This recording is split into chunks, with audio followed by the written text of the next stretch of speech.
ছত্তিশগড়ের দিকে নজর রাখবো। ছত্তিশগড়ের বিজাপুরে ফের বড়সড় মাওবাদী হানা। বিজাপুরের কুত্রু রোড এলাকায় আইডি বিস্ফোরণে 9 সেনা জওয়ানের শহীদ হওয়ার আশঙ্কা। বিজাপুরের কুত্রু রোড লাগোয়া বেদ্রে এলাকায় আইডি বিস্ফোরণ। ছত্তিশগড়ের বিজাপুরে ফের বড়সড় মাওবাদী হানা। কথা বলবো, আমাদের প্রতিনিধি রাজু রয়েছেন সঙ্গে। রাজু, দেখো, যেটা জানা যাচ্ছে যে ছত্তিশগড়ে যে গজপুর রয়েছে সেই এলাকায় মাওবাদীরা বড়সড় নাশকতা করেছে। ইতিমধ্যে যেটা পুলিশ সূত্রের খবর, যে যখনই এই টহলদারি যে ফোর্স ফিরছিল এবং তাদের গাড়ির মধ্যে তারা সেই সময় ছিল, সেই সময় হঠাৎ করে একটি ল্যান্ডমাইন বিস্ফোরণ হয় এবং সেই ল্যান্ডমাইন বিস্ফোরণে গুরুতর আহত হয় প্রায় 10 থেকে 12 জন। ইতিমধ্যে পুলিশ সূত্রে জানা গেছে এখনো পর্যন্ত মৃত্যুর সংখ্যা 7 এবং আহত 5।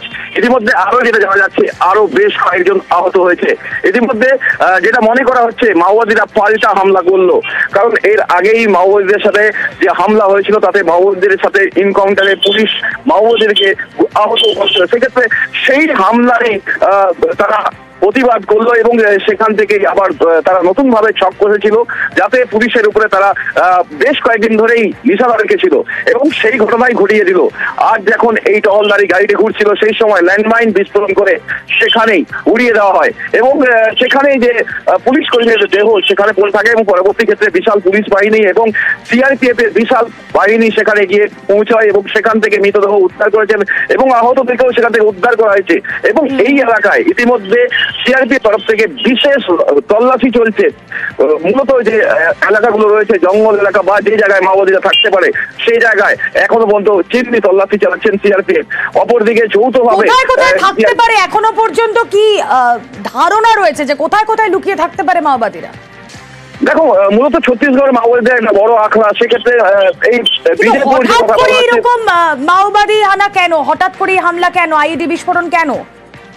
দেখো, মূলত যেটা জানা যাচ্ছে যে এর আগেও মাওবাদীরা একাধিকবার পুলিশের উপর হামলার নিছক কষেছিল এবং সেখানে বিফল গেছিল এবং পুলিশ সেখানে বেশ কয়েক জায়গায় বিভিন্ন জায়গায় যে মাওবাদীরা রয়েছেন তাদেরকে অনেককেই গ্রেফতার করেছিল। আর যেভাবে মাওবাদীদেরকে সেখানে শেষ করতে শুরু করেছিল পুলিশ, সেই জায়গা থেকে মাওবাদীদের নিজেদের অস্তিত্ব বাঁচাবার জন্যই মূলত সেখানে পুলিশকে নিশানা করেছিল এবং সেই বড়সড় যে ষড়যন্ত্র করেছিল সেই ষড়যন্ত্রেরই আজ বহিঃপ্রকাশ হয়েছে এবং পুলিশের উপর যেভাবে হামলা এবং পুলিশের গাড়িকে যেভাবে ল্যান্ডমাইন দিয়ে বিস্ফোরণ করা হয়েছে তাতে যেভাবে পুলিশ কর্মীরা মারা গেছেন। সেক্ষেত্রে যে মাওবাদী স্কোয়াড সেখানে রয়েছে সেই মাওবাদী স্কোয়াড কার রয়েছে সেটা এখনো পর্যন্ত নিশ্চিত করে জানা যায়নি যে কোন স্কোয়াড এখানে এই ঘটনা ঘটিয়েছে, কারণ এখানে বিভিন্ন স্কোয়াড রয়েছে। সেক্ষেত্রে পুলিশ এবং বিজাপুরে বড়সড় মাওবাদী হানা এই মুহূর্তে ছত্তিশগড়ের বিজাপুরে আইডি বিস্ফোরণ। বিজাপুরের কুত্রু রোড লাগোয়া বেদ্রে এলাকায় আইডি বিস্ফোরণে উড়ল নিরাপত্তা বাহিনীর গাড়ি। 9 সেনা জওয়ানের শহীদ হওয়ার আশঙ্কা।